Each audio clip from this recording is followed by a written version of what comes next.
বৃষ্টি হতেই জমেছে জল। বীরভূমের শিউরির জায়গায় জায়গায় এমনই চিত্র উঠে এসেছে। তাতেই বিপাকে পড়ছেন সাধারণ মানুষ। যদিও পুরসভার দাবি দ্রুত ব্যবস্থা গ্রহণ করা হচ্ছে, যেহেতু টানা বৃষ্টি হচ্ছে তাই কিছু জায়গায় জল জমেছে।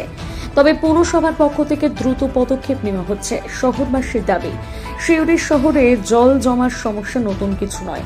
শহরে বৃষ্টিপাত হলে জল জমে যায়। মূলত রবীন্দ্রপল্লী থেকে জাতীয় সড়কে যাওয়ার রাস্তা, আবগারি দপ্তরের সামনে, ডাঙ্গালপাড়া সহ শহরের একাধিক জায়গায় এই চিত্র। শহরবাসীর অভিযোগ, যেহেতু শহরের ফুটপাত দখল করে ব্যবসা হয়, এছাড়া নর্দমার ওপর দোকান থাকায় সেগুলো নিয়মিত পরিষ্কার হয় না। তার জেরেই বৃষ্টিপাত হলে শিউরি শহরের একাধিক জায়গায় জল জমে। বিভিন্ন জায়গার মধ্যে নয়, দু চার জায়গায় জল জমছে। কাল থেকে ভারী বৃষ্টি হয়েছে। একটু তো আমাদের শহরে যারা আমাদের এসআই ইন্সপেক্টর আছে সকাল থেকে বেরিয়েছে, যেহেতু জল জমেছিল স্প্রে করেছে, ডেঙ্গি যাতে না হয় তার ব্যবস্থাও নিয়েছে। এবার দু এক জায়গায় রেল ব্রিজের নিচে কাজ চলছে, ওখানে একটু জল জমছে। একটু ভারী বৃষ্টি হতে একটু জল জমবেই, তার জন্য আমরা পদক্ষেপ নিচ্ছি। যত সম্ভব যেগুলো বেশি জল জমছে রাস্তার মাঝে সেগুলো আমরা সঙ্গে সঙ্গে ক্লিয়ার করছি।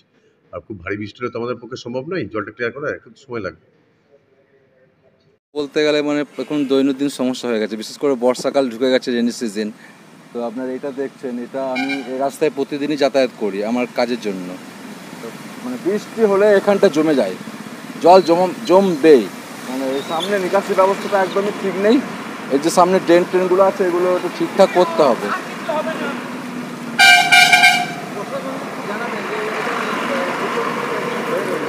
হ্যাঁ, অবশ্যই আমাদের আবেদন থাকবে এটা প্রশাসনের কাছে। জগদীশ দাস, শিউরি। হচ্ছে যে সব জায়গায় রাস্তা খারাপ, পেশেন্ট নিয়ে যেতে অনেক অসুবিধা হচ্ছে, পেশেন্টের জার্কিংও হচ্ছে। শিউরি শহরে যে মেন রাস্তা, এখানে দেখা যাচ্ছে জলে অনেকটা ভিজে গেছে।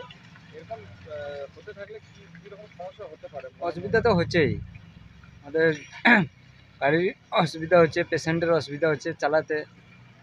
বিভিন্ন জায়গায় হাই রোডে, মেন হাই রোড খারাপ। প্রশাসনের দেখার দরকার আছে এসব রোড। আমাদের অসুবিধা হচ্ছে যাতায়াত, পেশেন্ট নিয়ে যেতে।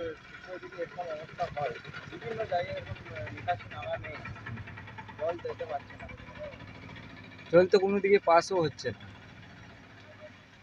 কি নাম আপনার? আমার নাম শেখ আজিজ। হ্যাঁ, মিস্টার ড্রাইভার। শিউরি হসপিটালের কাছে। হ্যাঁ, রাস্তা পরিস্থিতি খুবই খারাপ। ওই যে সামনে হাইওয়ে পাশে যে ডান দিকে টার্নিং সিভিট ঢুকছে, পরিস্থিতি খুবই খারাপ। খাল জল জমা হয়েছে।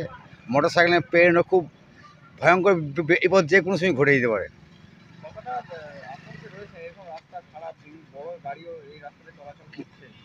প্রশাসনকে জানাচ্ছি, ডিএমকে জানাচ্ছি, কোনো সুরাহা না পাই কী করবো। আমরা তো সাধারণ পাবলিক, আমাদের কিছু করারও নাই। এই জলের মধ্যে যাওয়া আসা করতে হয়েছে। রাস্তা সবসময় ডুবে, জল সামান্য বৃষ্টি হলে রাস্তা হাল খারাপ। কোনো নাকাশি ব্যবস্থা নেই, যেটা কোনো ড্রেনের ব্যবস্থা নেই। গুরুপদ ঘোষ, পানুরিয়া। এতে মানুষজনের যাতায়াতের অবস্থা খুবই খারাপ। একজন ধরুন এমার্জেন্সি পেশেন্ট যাচ্ছে, সে যেতে পারছে না। হাইওয়েতে অবস্থা খারাপই, গাড়ি পাল্টি হয়ে যাওয়ার মতো একবারে একবারে অবস্থা খারাপ যাচ্ছে, তাই কেউ দেখে না। ওটা তোমার কেন দেখছি তো এরকমই তো রয়েছে, কী করে কাদের আন্ডারে আছে কী করে জানবো সেটা? এটা তো রেলের জায়গা, পৌরসভা দেখে না।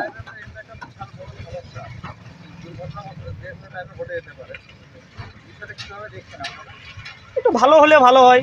সব তো রুজি রোজগার এই পথেই, সব তো ইনকাম করতে আসে। ধরুন সকালে গ্রাম থেকে কাজে আসছে, এই পথেই আসছে, সব আসা যাওয়া করছে। কিন্তু একটু পৌরসভাকেও একটু দেখলে পরে খুব ভালো হয় আর কি, সবারই সুবিধা হয়। হ্যাঁ, সেটা অনেকবারই ঘটেছে, মানুষের ক্ষতিও হয়েছে অনেক। আমার নাম প্রশান্ত। না, আমি শিউরি পাশে জীবধারপুর।